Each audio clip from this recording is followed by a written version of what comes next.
Annapoorne Sadapurne. Welcome to Majhare Foods. Food anything which can be enjoyable. ఇవాళ recipe one of my special dish pot veg pulao. Veg pulao అంటే రుచికి మరో పేరు. ఓసారి తింటే చాలు మళ్ళీ మళ్ళీ తినాలనిపిస్తుంది, అంత బాగుంటుంది. గుమగుమలాడే వెజ్ పులావ్ వంటకంతో మీ భోజనానికి మరింత రుచిని జోడిస్తుంది. రైస్, వెజిటేబుల్స్, మసాలాల కలయికతో వెజ్ పులావ్కి ది బెస్ట్ డిలీషియస్ టేస్ట్ అయితే వస్తుంది. సో ఇంత tasty and healthy veg pulao ప్రతి ఒక్కరు ఇష్టపడతారు. అండ్ జీడిపప్పు గురించి వేరే చెప్పాలా, నెక్స్ట్ లెవెల్కి తీసుకెళ్ళిపోతుంది. నాకైతే మాట్లాడుతూనే నోరు ఊరిపోతుంది. ఓ ముద్ద పెట్టుకోగానే నోట్లోకి ఎప్పుడు జారిపోయిందో కూడా తెలీదు, అంత బాగుంటుంది, అంత అరోమేటిక్గా ఉంటుంది. ఫస్ట్ టైం ట్రై చేసే వాళ్ళు కూడా చాలా సింపుల్గా ఈజీగా చేసేస్తారు. అండ్ నాదిదా గ్యారంటీ. ఇది చాలా బేసిక్గా చేసే వెజ్ పులావ్. అండ్ ఈ ఒక్క వెజ్ పులావ్ వస్తే చాలు అండ్ ఎలాంటి బిర్యానీస్ అయినా చాలా ఈజీగా చేసేస్తారు. ఇక మరి పాట్ వెజ్ పులావ్ పార్టీ షురూ చేసేద్దాం. So let's make some magic. ముందుగా 2 cups ఆఫ్ బాస్మతి రైస్ని 2 times వాష్ చేసి పక్కన ఉంచండి. నేను మీకు బాస్మతి రైస్ని నానపెట్టకుండా వెజ్ పులావ్ని ఎలా చేయాలో చాలా సింపుల్ ట్రిక్స్తో ఈ వీడియోలో చూపిస్తాను.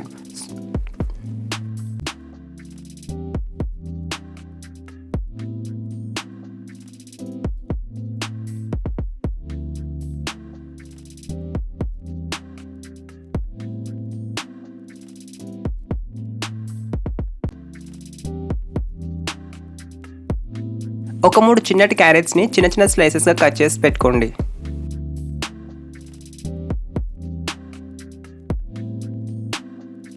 వెజ్ పులావ్కి 1 cup ఆఫ్ పచ్చి బఠానీ ది బెస్ట్గా ఉంటుంది.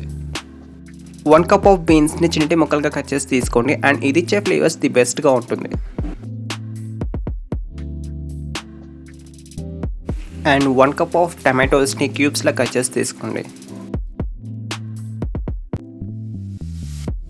ఆలుని మాత్రం కట్ చేశాక వాటర్లో పోసి నానబెట్టండి, సో దట్ కలర్ చేంజ్ అవ్వకుండా ఉంటాయి.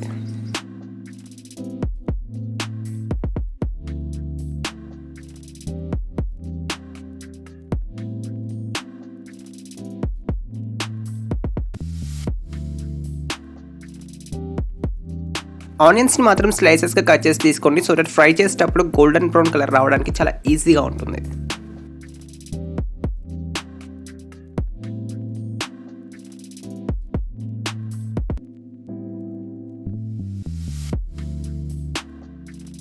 పచ్చిమిర్చిలోని ఘాటైన ఫ్లేవర్స్ తెలియాలి అంటే పచ్చిమిర్చిని మధ్యలోకి చీల్చి తీసుకోండి.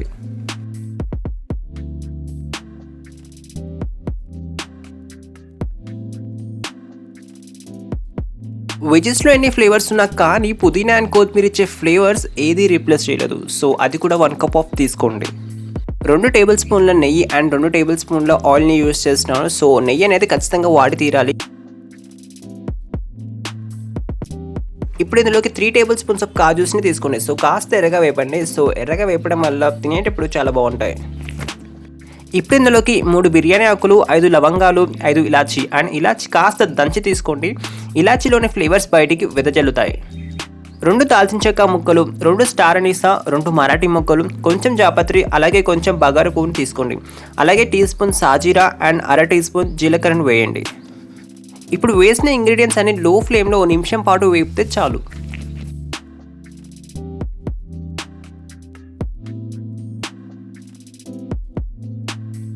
ఇప్పుడు మనం స్లైసెస్గా కట్ చేసి పెట్టుకున్నటువంటి ఆనియన్స్ని లైట్ గోల్డెన్ షేడ్ కలర్ వచ్చేంత వరకు వేపండి. ఆనియన్స్ ఒకసారి లైట్ గోల్డెన్ షేడ్ కలర్ వచ్చాక ఆల్రెడీ కట్ చేసి పెట్టుకున్నటువంటి పచ్చిమిర్చి, అలాగే 2 tablespoons ఆఫ్ ఫ్రెష్గా రుబ్బుకున్న అల్లం వెల్లుల్లి పేస్ట్ని వేసి 2 నిమిషాల పాటు లో ఫ్లేమ్లో వేపండి.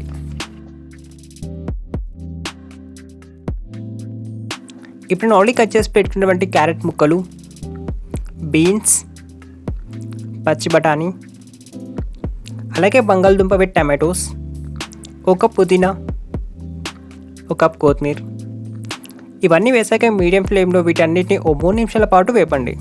వెజెస్ని ఇలా వేపడం చాలా ఇంపార్టెంట్.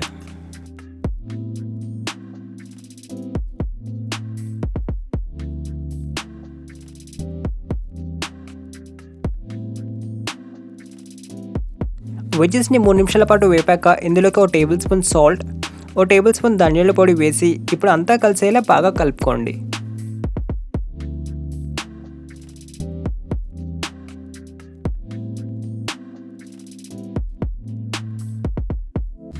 ఇప్పుడు నేను 2 cups ఆఫ్ రైస్కి అంటే 500 grams ఆఫ్ బాస్మతి రైస్కి 4 cups ఆఫ్ వాటర్ అంటే 1 liter ఆఫ్ వాటర్ని యాడ్ చేస్తున్నాను.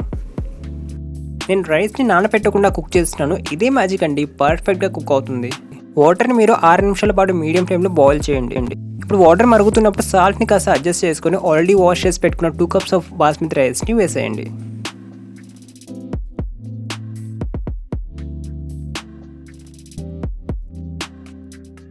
ఇప్పుడు ఈ స్టేజ్లో ఓ టీ స్పూన్ మాత్రమే ఆయిల్ని వేసి ఓసారి అంతా కలిసేలా మిక్స్ చేయండి. ఇలా ఓ టీ స్పూన్ ఆయిల్ వేయటం వల్ల మీకు రైస్ ఎక్కడ కూడా స్టిక్కీగా ఉండదు. రైస్ పుల్లలుగా ఉంటూ తినేటప్పుడు చాలా బాగుంటుంది. మూత పెట్టి 5 నిమిషాలు మీరు మీడియం ఫ్లేమ్లో రైస్ని కుక్ చేయండి. ఈ స్టేజ్లో మీకు వెజిటేబుల్స్ అండ్ రైస్ కూడా ఒకే లెవెల్లోకి వస్తాయి. ఇప్పుడు ఈ స్టేజ్లో చెక్ చేయండి, మీకు వాటర్ లెవెల్స్ అనేవి ఖచ్చితంగా కనిపిస్తాయి. సో ఇది అవాయిడ్ చేయడానికి ఒక 20 నిమిషాల పాటు లో ఫ్లేమ్లో కుక్ చేసుకోవాలి. సో దట్ నీరు అనేది కూడా ఎక్కడా కనిపించదు.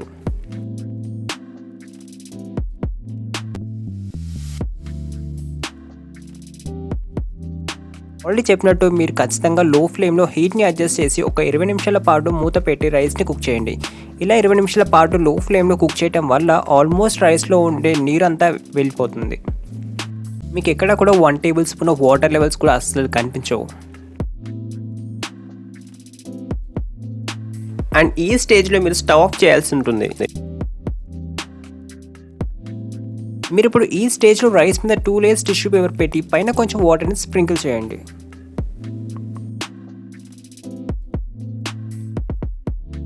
నేను పాట్లో కుక్ చేస్తున్నా కదా, ఇలా రౌండ్గా అరటాక్ని కట్ చేసి ఆ పైన మూత టైట్గా పెట్టేసేయండి.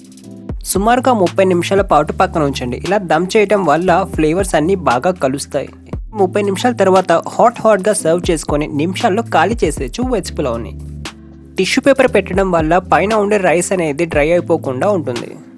ఇలా ఈ ప్రాసెస్లో చేయడం వల్ల రైస్ పొడిలాడుతూ చక్కగా పర్ఫెక్ట్గా రెస్టారెంట్ స్టైల్లో అండ్ అన్నం అనేది ముద్దవ్వకుండా అండ్ అలాగే గట్టిపడకుండా మన మ్యారేజెస్లో అండ్ అలాగే క్యాటరింగ్స్లో చేసే వెజ్ పులావ్ల టెక్స్చర్ అనేది పర్ఫెక్ట్గా ఉంటుంది. ఈ ప్రాసెస్లో చేసిన వెజ్ పులావ్ని మీరు రైతాతో తింటే ఈ జన్మకి చాలరా బాబు అని అనకుండా ఉండరు, అంత బాగుంటుంది. నేను చెప్పిన ప్రాసెస్లో చేయండి, మీకు డెఫినెట్గా నచ్చుతుంది. అబ్బే మేము స్వర్గం ఎప్పుడు చూడలేదండి, అట్లీస్ట్ ఆ అనుభూతి కూడా చెందలేదు అని అనుకునే వాళ్ళకి ఈ వెజ్ పులావ్ని తిని చూడండి, మీకు డెఫినెట్గా అనుభూతి కలుగుతుంది. ముందే చెప్పేస్తున్నాను, నాదా గ్యారంటీ. ఈ వెజ్ పులావ్ని తిన్న తర్వాత మీరు డైట్ గురించి మర్చిపోతారు, అంత బాగుంటుంది. మీకు ఎలా కుదిరిందో కామెంట్ సెక్షన్లో మెన్షన్ చేయండి.